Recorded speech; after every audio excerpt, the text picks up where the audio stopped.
Hey, what's up, y'all? I'm MYKiiiE, and I'm cool, courageously overcoming obstacles lyrically. And this is A Minute with MYKiiiE. You like walking towards me, I'm straight. Oh. No, this reminds me of. Oh, my god! Oh! You got great. Oh! Ah! Oh! Finish him! Oh. Oh. Oh! Oh. Oh! Oh! Ah! Ah! Ah! Get it. Ah! Ah! Ah! Ah! I don't Yes. like that! Whoa! Oh! Oh! What the heck? Oh! Shoot, bro! Oh! Oh! Oh! I tried to run up the thing! Ah! Let me do my thing! Bro! Get off it! Ah! Oh, she's so fast. Ah! Oh my god! Girl! Oh. Oh, it's still on. Oh! Oh. Leatherface wins. Yo, I didn't expect it to be. I didn't expect it to be in half. Bam. Okay. You can adjust it how you want. Okay. It's a little ghetto. That's dope. I want to be able to see you. Wait, if I move, I'm going to be able to. Check, check. No, you're good. You're good. You're good. It's got everything. Okay. All right, guys. We are live at the pop-up. This is the It's Up to You podcast. I got a very special guest with me. Introduce yourself with me. What's up, y'all? I'm MYKiiiE, Yes. and I'm cool, courageously overcoming obstacles lyrically. That's dope. So yeah. let's talk about that. Like, well, let's start from the beginning. I met you. I don't know. Was it 6th grade? It was 6th grade, bro. Oh my gosh, you were the same size. We were the same size. When I got to high school, I remember I knew I was short, but you don't know you're short until you get to high school. So when I got to high school, You were short and skinny. Yes. Skinty. Yeah. Skinty. so the girls, one of the girls walked by and she was like, "Oh my God, they're letting middle schoolers in." I was like, "I'm in 9th grade." Like, I was so offended. That's cold. But we have I don't have the picture anymore. But we had a picture where we was like right here, Yeah. like side by side in 9th grade. And then I seen you again. I think it was like 2 years ago. Yeah. And then it was like you was like right here. Yeah, you were And I was super like, stoked. wow. I was telling Lakeisha Yeah. that we were the same size. She was like, no, that's impossible. I'm like, yo. Especially middle school. Middle school is definitely like, So when we went to Bret Hart, did you go to any other middle schools? No, I didn't. What did you live over there? Yep. Up the street. 95th Butler. So how was Bret Hart to you? Man, it was interesting. For one, I enjoyed it just because it was like the same people from like elementary. It was in a neighborhood, and I got to walk with my friends and stuff like that. Trevor lived right across the street from me. Oh, okay, so okay. That's when me and him got like really close, and he's like family. So the journey from walking to school and walking back was interesting. We had to deal with the Hoovers. Oh my gosh. Right. Yes. They would follow us, and Did you mess walk with home every us, day? But Oh my yeah, gosh. yeah, with Trevor. He's standing out the corner away from me. What We street walk. did y'all walk down? 95th. Up to the swap meet, Oh yeah, yeah. Oh. right? We'd cross there Oh and then yeah. walk up. Yeah, yeah. I walked home too. I walked down 92nd. It was so just all the way to Broadway. I stayed on. you was my over mom there still on that stay over there. side. Yeah. So Okay. that way was. Because you're on the tough. Hoover side. Yeah, I was on the Hoover side, Yeah, so I had so to we was cross on the- Fig. You went Vermont way. Yep. Oh, okay, okay. Because we was on Budlong in between Normandy and Vermont. Oh, so y'all went that way. so we went Okay. that way, but they would still bother us. I don't know. Yeah, I don't know. yeah, but yeah, yeah. but as far as being there at Bret Hart, man, trying to remember, it was, I don't know, bro.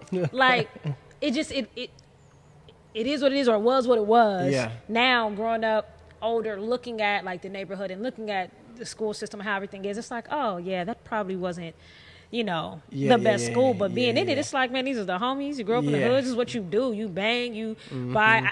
one thing I remember vividly is when new shoes came out. So, sixth grade, it was the padded leather Timbs. Yeah. And Huaraches had first came out, I think. The Averex that looked like the Forces had came out. Yeah. The Hyper Dunks, the padded leather ones. Like, there, for some reason, I just remember shoes. Like, you know what I'm saying? And chirps. Yes. It was like the 808 or something like that. I remember my first chirp in 7th grade. I had a teacher named Mr. Lee, and I had a I-55 or something. Chirps was so popular, bro. You didn't even want nobody's number, just your chirp number. Bro.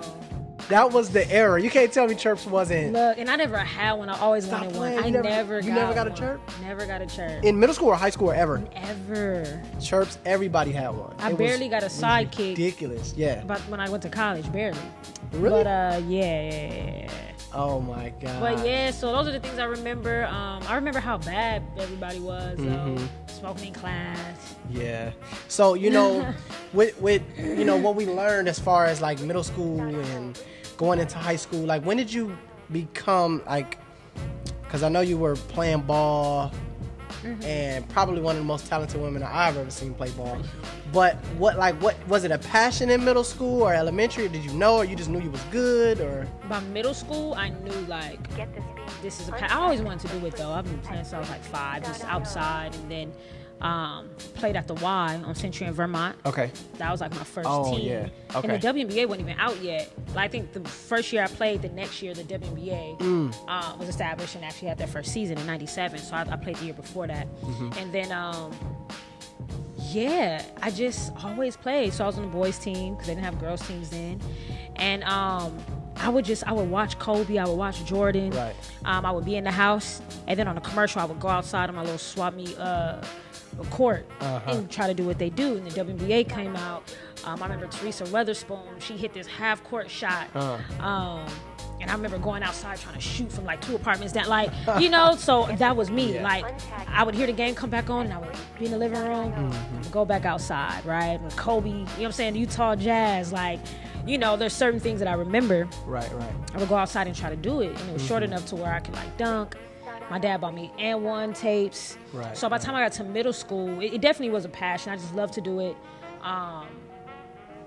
Yeah. And so by the time I got to middle school, I got connected with a travel ball team. And I kind of played. We didn't have the bread, so I played like a game or two, but I couldn't keep playing. But that was when I was like, oh, this is like a real thing. Like, these girls are actually talented. Like, they can really play. And they were talking about the opportunities of the type of high schools I could get into, and that guaranteed me certain type of college scholarships. So that's what kind of opened me up to looking at it a little bit differently. Right. Because I was still, I didn't have that much like fundamental skill. Right. So yeah, that's kind of what that was. So when you got to high school, did you take it serious, or was it something that you wanted to fully endeavor in? Because I know that you started. I don't know if did you make the varsity team 9th grade year? Yeah. I think I remember it was a lot of complaints about that. I remember it was like, why is she? Because I don't think that happened before. I think you, Wendell Schuyler, was the first 9th graders in Washington to jump as a 9th grader to varsity. Like, you had to literally, like, 10th graders was ready to go to varsity, but yet you pull up and it's like, we need her. I was literally on JV in the day of the game. The coach was like, he pulled me like, I need you over here. You know what I'm saying?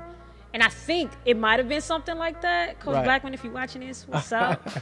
That's my guy. Yeah. But I don't know if they like needed another guard or if it was like some like, but he did it. And I played and I stayed. So, because the thing was, OGDL, I believe that's the travel ball team. So then with them, I ended up going to Norbonne. Right. So band, right? Band in middle school. Band, yeah. So I was really passionate about music as well. Okay. So I remember crying as an 8th grader, like, God, where do you want me to go? Right. I really wanted to go to Washington and be in a band. Yeah, they had a dope band. Oh my gosh. On the Oprah show, doing Mardi Gras, New Orleans, and I really wanted to go to the band, but then I had this travel ball team and this coach and just sharing the opportunities. if I went to Norbonne High School to play basketball. Right. So Norbonne was a school for basketball. Washington was a school for band. And so I'm like, I'm torn. Okay. I don't know what to do. I end up getting accepted into the magnet program at Norbonne. And so I could get bussed out there. So I was like, boom, that's what I'm doing. I'm playing ball. Yeah. Went out there. Me and my mom had an interesting relationship growing up. But, Oh, you good? so I would get in trouble or whatever. Uh-huh. She would take things away from me, take basketball away from me, take out the radio plug, right, and hide it. Right. So annoying, because that's all I cared about was music and basketball. Right. Something happened where, she's like, you can't play basketball. I'm like, I'm at Norbonne. Right. What do you mean I can't? That's like going to Washington and playing basketball and not being in a band. Yeah. She's like, you could be in a band at Norbonne. I'm like, that's like playing basketball at Washington. Why would I do that? They're the best in the city, in the southern region, in what they do. And you want me to do the opposite. She ended up checking me out of Norbonne like 3 days in. I was hurt, super hurt, right? And I went to Washington. And so when I got there, I'm hot, crying. But I'm like, okay. I met the basketball coach, met Coach Blackman. Right. But then I also met Fernando Pullum. Mr. Pullum, yeah. Yeah. And I was already kind of getting started in basketball a little bit because of, going over to Norbonne. I met Fernando Pullum and he was like, would love to have you, but he's like, but honestly, like, it's a huge commitment. And to be honest, for you to be successful and even looking at scholarships, stuff like that, you have to be fully committed. And I can't guarantee that, if you did basketball and this, you would have the time, to really commit to, what we kind of demand and expect in this program. So I'm like, I got to choose. And of course, it's like, choose band. Yeah. But I actually chose basketball. Washington, one of the worst schools for women's basketball. Yeah. But yeah, I went with it, rock with Mr. Blackman, Coach Blackman. And the rest is history. Yeah.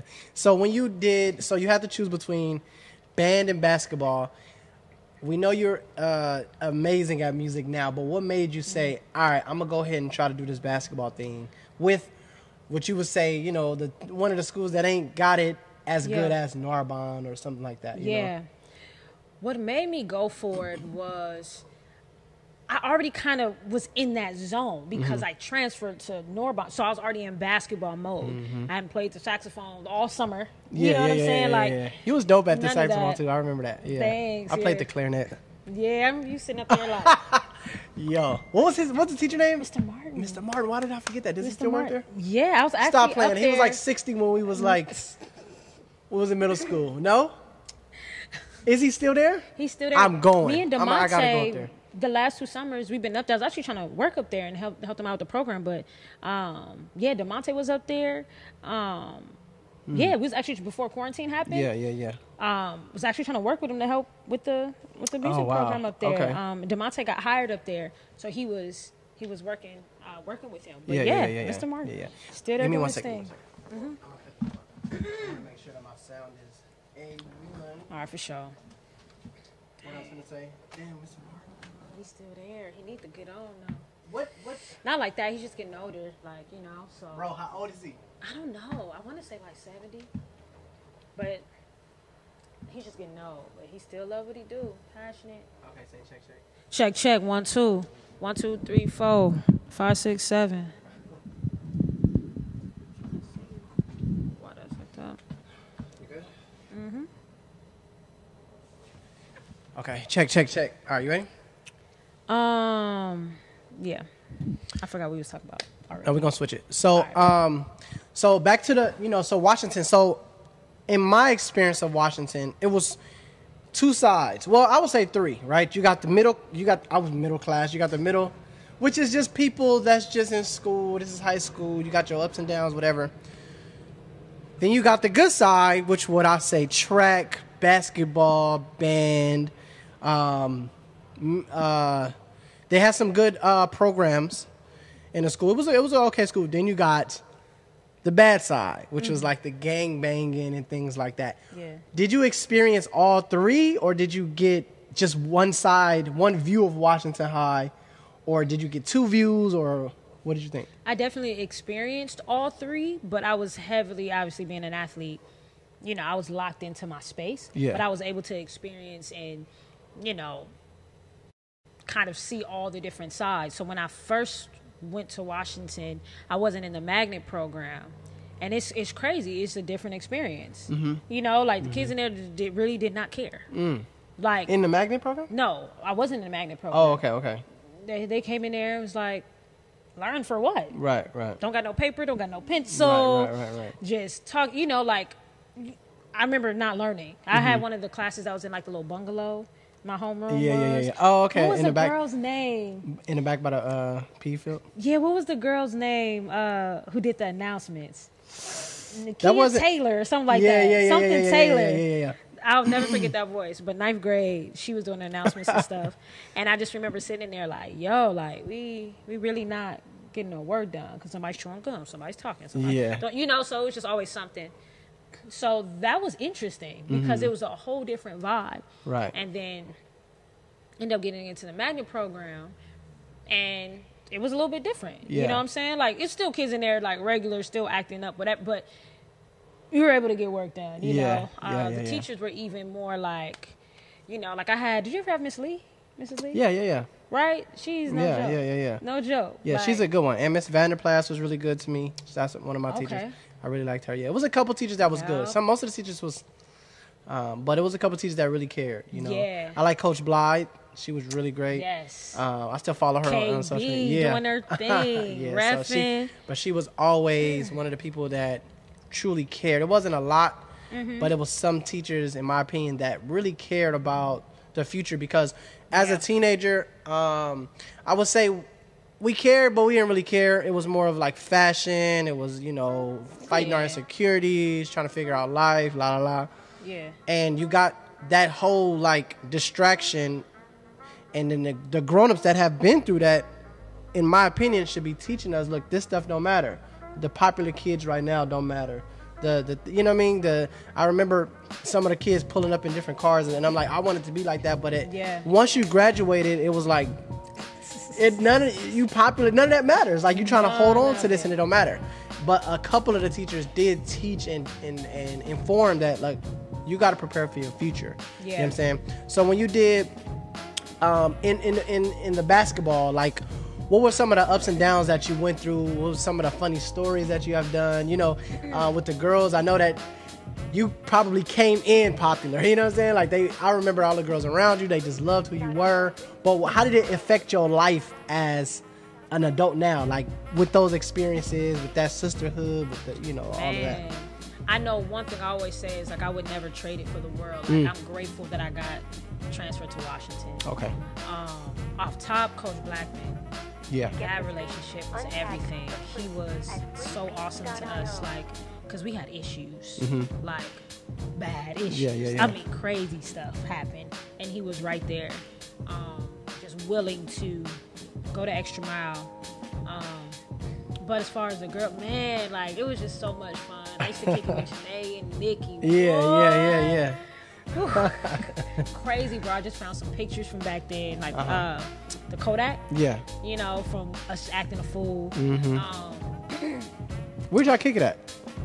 At her house. No, in school. Oh, you know, everybody had a spot. Oh, no. So at one point in time, we were in the cafeteria.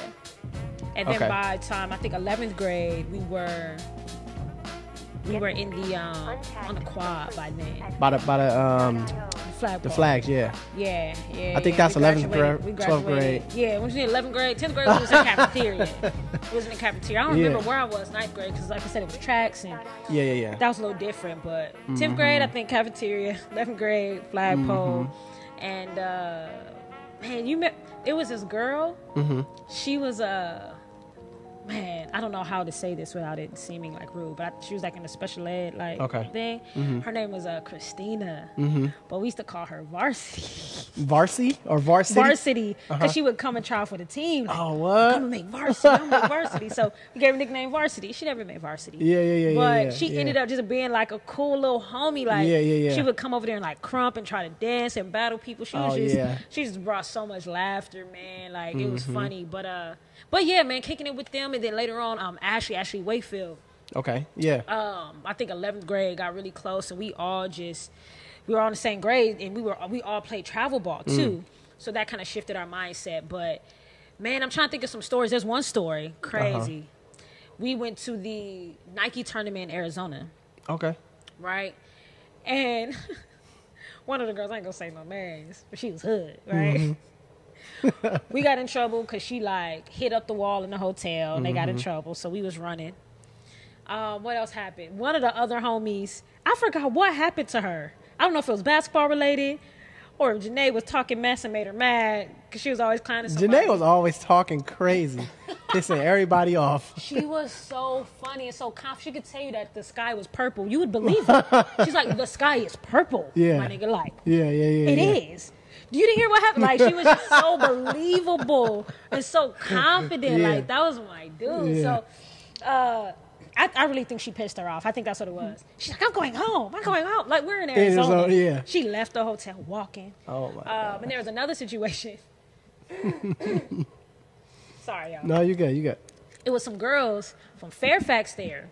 And at this point in time, we was just kind of getting into, like, the whole, like, kind of, like, what gay scene, whatever that was going on, basketball. Curious, right? Curious. And so the Fairfax girls was there, and they were super gay. They was the homies, though. Yeah. So they came through and was like, what's up, y'all? You know, we supposed to have curfew. You ain't supposed to have nobody over. So they came in there just being silly, acting a fool. I think it was 2 or 3 of them. One of them, Carterfornia, shout out to you. She rapped, got her own, like, businesses, black-owned businesses and everything now, too. So she's dope. Yeah. She was crazy back then, right? She was in there being silly. Then our coach knocked on the door. So we like, oh, snaps. I think she went in the closet. Another girl went under the bed, right? We wasn't doing nothing, but, it's like we're just not supposed to be doing that. So our coach came in and was talking. It was probably like 20, 30 minutes. And we in there like, oh. I don't know if we ever told him about that. I'm sure we did. But that was a crazy moment. Coach laughed, and then they left, and we didn't get in trouble for that, but that was crazy. So with the homie trying to walk back to the hood, the other one hitting up the hood on the hotel wall, and us having some homies in the room we ain't supposed to. Yeah. So yeah, those high school memories, some memorable moments. When we graduated, I went one way, you went one way. What swung you back into your music? Fully passionate about, because you're going hard with your music right now, right? Yeah, I'm trying to pick it up. Yeah. So what swung you back into it? I know the basketball, well, from what I noticed, I believe it's still a calling. I don't know if it's your calling at the moment, but it was a definite calling, and it was a great route that you could have took, but you ended up going the music route. Was that like your deep down passion that you just got to do, or something happened? No, not really. I know for me, basketball, growing up in the hood, it's like, I got to get a ticket to college. I got to get to college. Yeah. And it was like, sports can do that. I didn't know what I wanted to do. Okay. Like, what I'm going to major in. I don't know. But I started taking a piano class in high school, because I've been playing the piano since I was 5. Yeah. So I've been doing that, and then I started to take a piano class my junior year. And I was like, okay, cool, right? Kind of sparking that up again. But I was actually in Mr. McCain's class doing film. I remember Mr. McCain, yeah. So I actually wanted to, trying to go to college for film and cinematography. That's what I wanted to do. Like, I knew that. Okay. But I needed to go where the money was, and I got a scholarship to go to a junior college in Oregon. Okay. And so got a full ride. So I was like, okay, I'm going where the money is. And the people in the film program and some of the professionals that he had connected with us was like, you really need to go this route. Like, you're going to be amazing. And I'm like, I know I would, but I need the money. Yeah. So the school I went to, they didn't have a film program. They had music. And that's the only other thing I kind of knew. So I'm like, I'll do music theory and kind of take, and it was general ed, take those. So when it was time for me to transfer, the school I ended up getting a scholarship to play at, it was a small Christian school in North Carolina. They actually had a music business program, which was perfect because I wasn't a great musician. I wasn't writing at this point like I am now. But I'm like, it wouldn't be smart for me to major in music. Like, I don't think I'm good enough to be a musician and make a living. I'm not good enough to be a music teacher because I don't know. Back then, it was just like, you're a music teacher, you do band. Yeah. That's not my thing either. So as in looking at schools that were recruiting me, that was kind of directing. And then I learned about music business. I'm like, oh, that's perfect. You know what I'm saying? I have a passion for music, and then just learning about other aspects of it. So it worked out. So I ended up getting my degree in music business from the school out there. And there is where what cultivated my artistry. Right.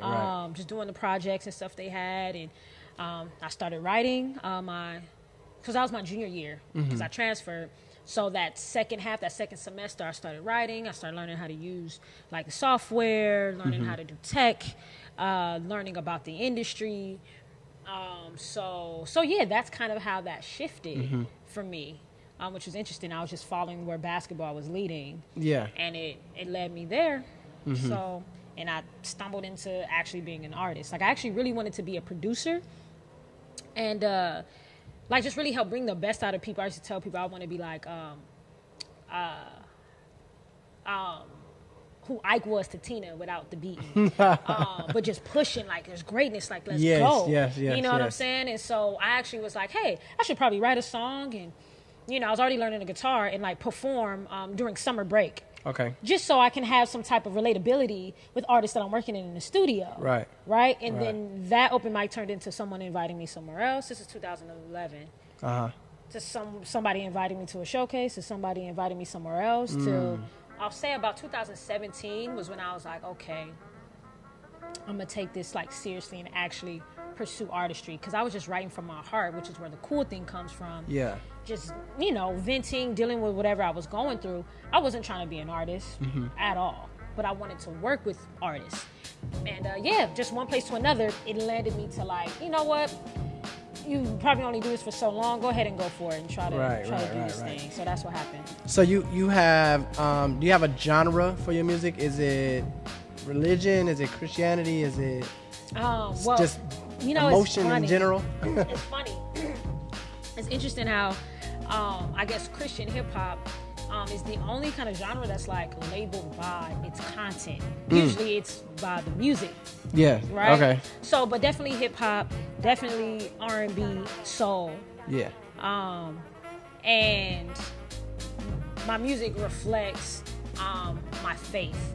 Yeah. And it's just interesting because during that time I started writing was a very like fundamental transitional space I was in. Okay. And that's when I was kind of deciding to really like be a Christian and go that route. So my music was heavily reflecting where I was at. Now as I'm maturing in that and growing in that and just maturing in general, I'm learning so much about the world, about people, about all really, like my worldview is expanding now. Right. And so just as I'm growing and as I'm learning, my music is doing that. But my passion really definitely is ministry, and I want to use music to encourage people. Right, so, right. So yeah, but hip hop, R&B, soul, and then yeah, you'll definitely hear some faith-based stuff in there. Yeah. Most of the time. Yeah. So get this beat. If everything could go correct in your career, from today until 5 years, right, 2025, if you couldn't fail, what would you do? Like, where do you look? What does your career look like 2025? If you could just do whatever you want and you couldn't fail, what would your life look like? It's interesting. It's funny how you call me responsible earlier. Because like I said, I just started working at UPS. And I guess I'm practicing dreaming big. Yes. It's hard. Yes. But it's practice. You know, especially when you start learning stuff about yourself and insecurities. It's like, why do I have an issue saying what I want? So this is pushing me. But I definitely, it's so hard. Well, the good thing about the question is you can't fail. Right. You know, I think that's what limits our beliefs is what ifs. You know, the what ifs. But, you know, if you just think in the hypothetical terms and, you know, if everything was to go according to plan, how would you know, then your mind kind of relaxes and says, well, shit, if everything go right, I'm going to be doing this. I'm going to be, you know, like, for example, for me, 5 years is short because it happened so quick, you know, to like 2015 is when I started DJing. 2020 is where I'm at. You know what I mean? Just like that, boom, boom, boom. So for my career, I would say in 5 years, I would have 100 game trucks. If it can go the correct way I want, I would have 10 of them in my possession, and I would have 90 franchised out, and I would be taking a percentage of each one.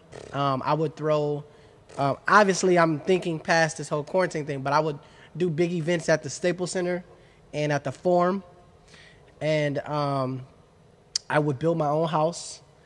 Like with your hands? Yes. No, I would. Yeah, but it'll be a custom built house, and I would have so many different skills that I want. I want to learn a lot how to build things and how to. So that would be my if it could go how I want it to go. Yeah. We going that route. What about fire. for you? Fire. For me, I definitely want to be able to do artistry full time. Like I want to experience that, and we could even say over like say the next 5 years. I definitely don't want to do this for a long time because this wasn't the plan, but I want to have my own independent label. Nice. Right, because I'm just passionate about like artist development and just helping people be great. Yeah. Also, because you mentioned basketball, I definitely want to have my own travel ball team. Nice. Because I'm just a coach. Like, I just believe like helping encouragement. Yeah. You know what I'm saying? So that artist development, indie label. I would love to have my own music academy. Okay. Right? So I want to do that. And it will probably be like the basketball music probably thing together. But, and even with Cool, like, that's just huge, like, kind of like workshop community. So, yeah, just kind of creating something around there. I teach music as well. So I give private lessons and stuff like that. So creating an online system for that. Real talk. Like, that is a task just... Me thinking about it, I'm getting drained. But that's something that I'm pushing. I'm pushing through because it's like, man, if I can create this content and have virtual, you know what I'm saying? Like something that package that people can buy, right? To encourage them in their basic musicianship. Because I just want people to be able to express themselves. Right. So it's like if you know the basics of piano and guitar, you have the basic songwriting skills. And then also me being a believer, the basics of relationship with God, the basics of faith, right?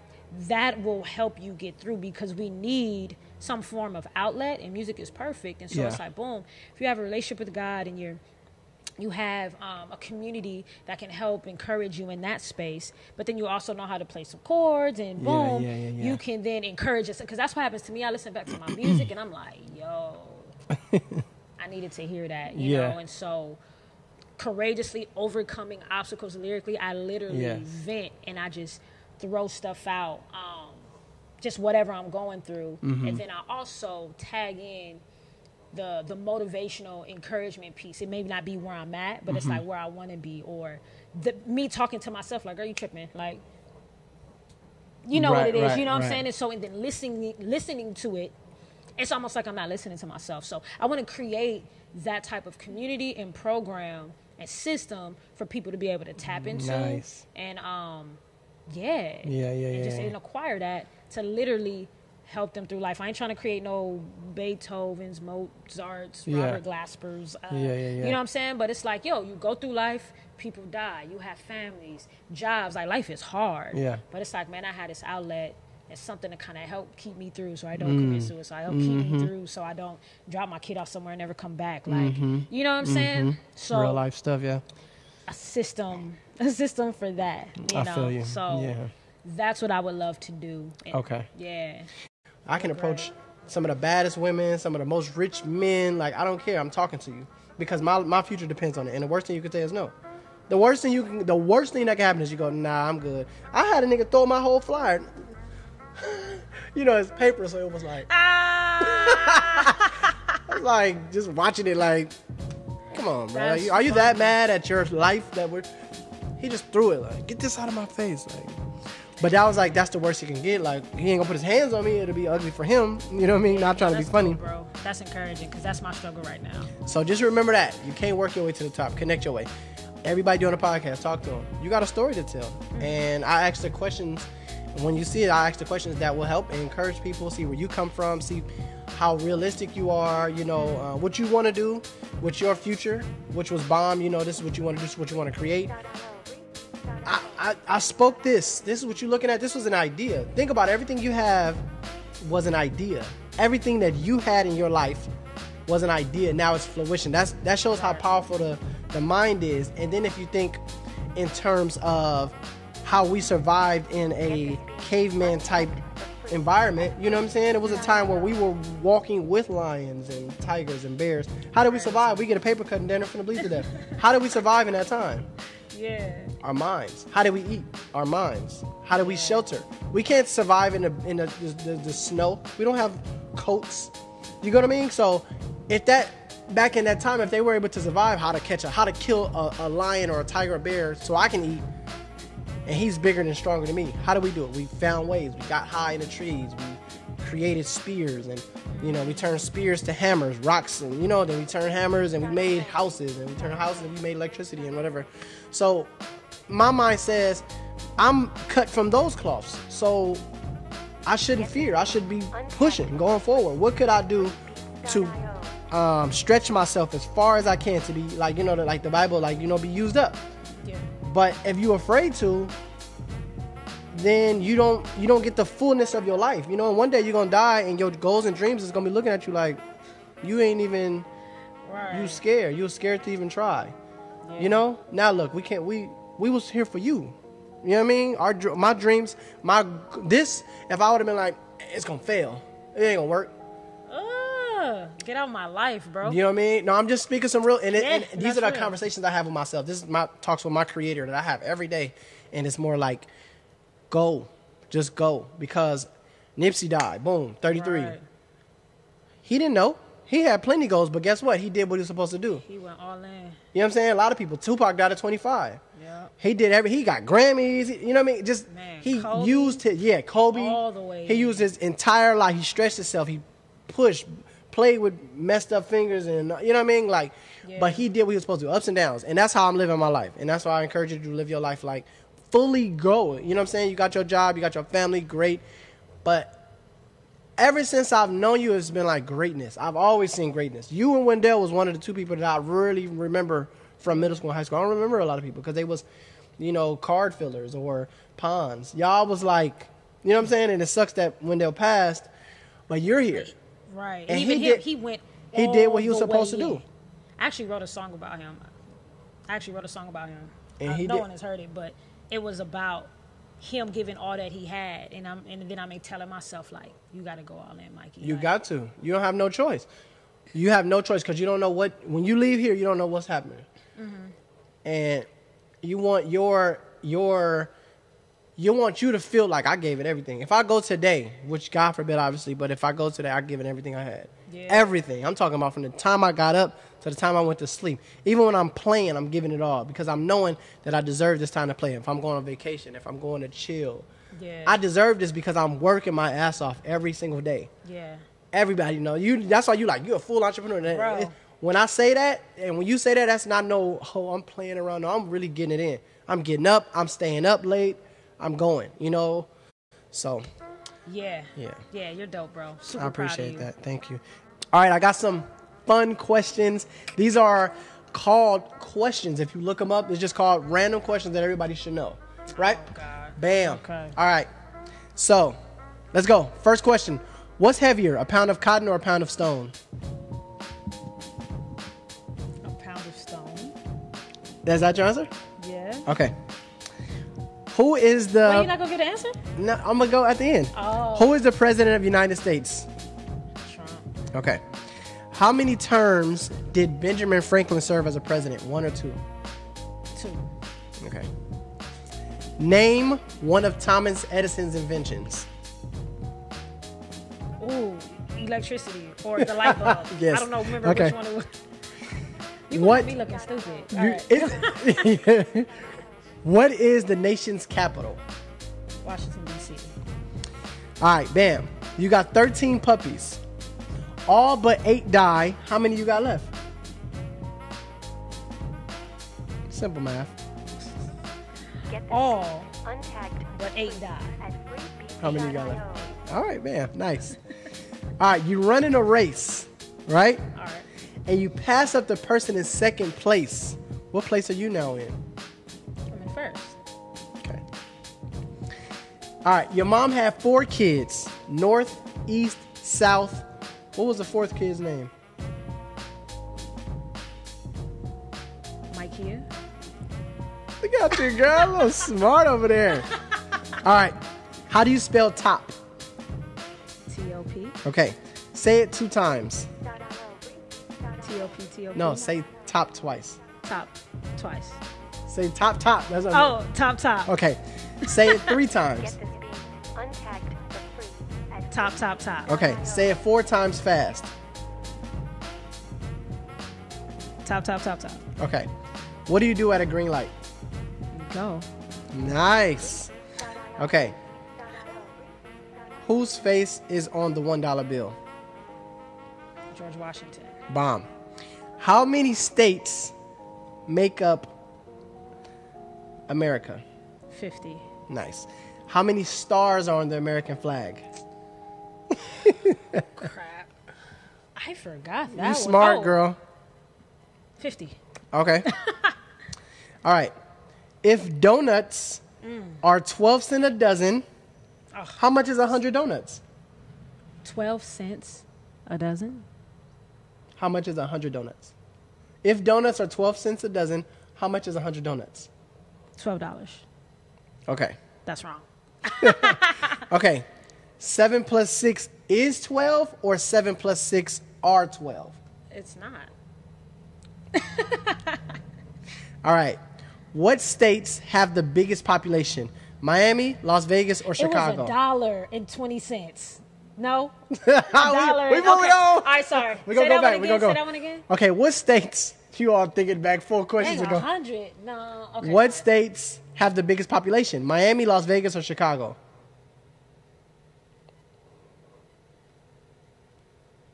Which one had the most people? Which one has the most? Miami, Las Vegas, Or Chicago? Miami. Okay. Give me the last 5 alphabets in order. I got a 4-year-old, so I should know this.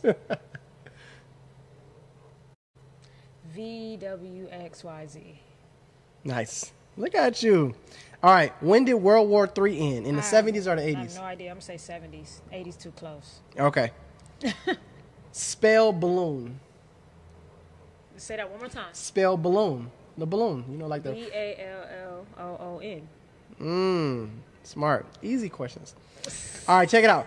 You are locked in the back seat of your car. The windows rolled up. You have no keys, and it's pouring raining. How do you get out? One more time. You're locked in the back seat of your car. Locked in. Windows rolled up. Rolled up. No keys, and it's pouring raining. How do you get out? Unlock it and get out. All right. Father and son are in a tragic accident, right? The father dies. Son gets rushed to the hospital. The surgeon walks in on the kid and says, "Whoa, I can't operate on him. That's my son." How? Why? Why is this the surgeon saying I can't operate him if the father died already? Let me say it again. Wait, that's too close to home. I have a son. So I'm like, It's my just a God. question. Check it out. I'm so dramatic. The father and son are in a tragic accident. Boom. Father dies. Son gets rushed to the hospital.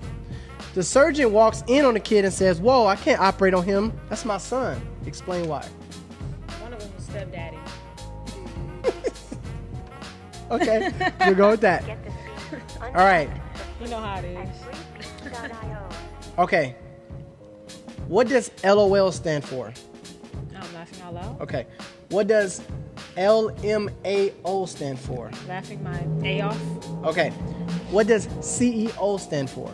Oh, Chief Executive Officer. Nice. A lot of people don't get that one. That's so cold. That's so disrespectful. A lot of people don't. They just, I'm a CEO. Anyways. Oh my. All right, check it out. What does the E in email stand for? Electronics. Nice. Okay. How many feet are in an inch?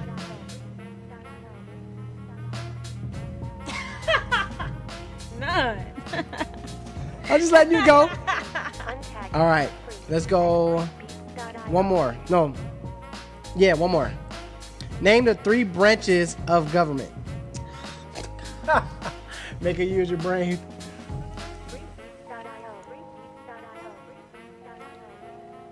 Oh, okay. Federal? No, I'm in the wrong lane. You gotta come on.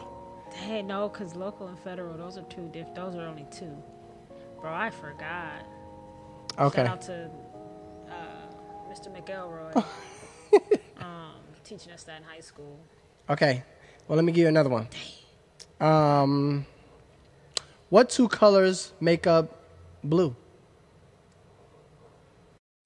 Dang, green and purple. Okay. Bomb. All right. Let's go through your answers. All right. So what's heavier, a pound of cotton or a pound of stone? You said Stone. they both the same weight. Pound of cotton, a pound of stone. don't. Yo. That's a good one. All right. That's a good Who's the president of the United States? Trump. You got that one. How many terms did Benjamin Franklin serve as a president? 1 or 2. He was never a president. Benjamin Franklin is the... Wait. Who's Benjamin Franklin? On the money. He wasn't a president. How he get on the money? You don't have to... No, Okay. I'm just assuming that there's presidents because you got Lincoln on money. Mm-hmm. He was never a president? You know, Who is he? Harriet Tubman going to be on the 20. She wasn't president. She's going to be? She's going to be on the 20. Oh, I didn't know. $20 bill. Okay, continue. Not bad. All right, name one of Thomas Edison's inventions. Light bulb. What was the nation's capital? Washington, D.C. You got 13 puppies. All but 8 died. How many got left? The answer is 8. You said 8, right? Yeah. You're running a race, and you pass it to the person in second place. What place are you now in? What did you say? First. That's perfect. Your mom has 4 kids, north, east, south, and the 4th kid was you. You got that one right. How do you spell top? Say it 2 times, say it 3 times, say it 4 times. You said go. When I said, what do you do at a green light? Top Because your brain is thinking rhymes. Say top. Say it, spell the top. Say it again 3 times. Top. What you do at a green light? Most people go stop. Oh, you set me up for the next one. I'm setting you up for that. But Got you. you kind of stumbled a little bit like T-O-P, and I was like, oh, okay. But it's got a rhyme in your brain. Because I'm over for you like, to you're trying go. to trick me. Say it 3 times. I'm like, 3 times. You got it. All right, for sure. Okay, you got how many states make up the United States? 50. How many stars on the American flag? 50. You got that. If donuts are 12 cents a dozen, how much is 100 donuts? Hold on. You already turned your paper in? 100. Yes. If donuts are 12 cents a dozen, how much is 100 donuts? $12. All right, give me the last 5 alphabets. You did that correct. When did World War III end? The 70s or 80s? There was never a World War III. It was like the 80s is too soon. It's all on your phone. Go back, read it, and weep. All right. You're locked in the backseat of your car, windows rolled up, no keys, and pouring rain. How do you get out? You said open the door. That's correct. Father and son are in a tragic accident. Father dies. Son gets rushed to the hospital. Surgeon walks in on the kid and says, whoa, I can't operate on him. That's my son. Explain why. You said it's the stepdad. Survey says that's wrong. They can't operate on him because that's the mom. The mom is the surgeon. Ooh. Where'd you get stepdad? Wait. Yo. Well, that was our interview. I enjoyed you. I really appreciate you coming out. Bro. And I can't wait to see your future and just keep me plugged in and everything you got going, okay? Definitely, bro. Shout your Instagram and everything got for me. Social media. Sure. My Instagram is I'm.MYKiiiE. So I.M.MYKiiiE. 3 I's. So I, the letter M, period, MYKiiiE. That's my Instagram. That's all I'm really on. YouTube, type in I'm MYKiiiE. MYKiiiE. All my stuff will pop up there. Website. Do you have any beats? I mean, that you take? Do you take any beats? Like. Oh yeah. So you got an email? Yeah, email. I'mMyKiiiE@gmail.com. Mm-hmm. Website I'mMyKiiiE.com. Yeah, definitely shoot some stuff. Definitely social. All right, guys, that is another episode. I really appreciate it. Y'all holla at me. Bam. Okay. So we're gonna do one more little thing outside. It's a shout out, and then I'm gonna go. Okay, for sure.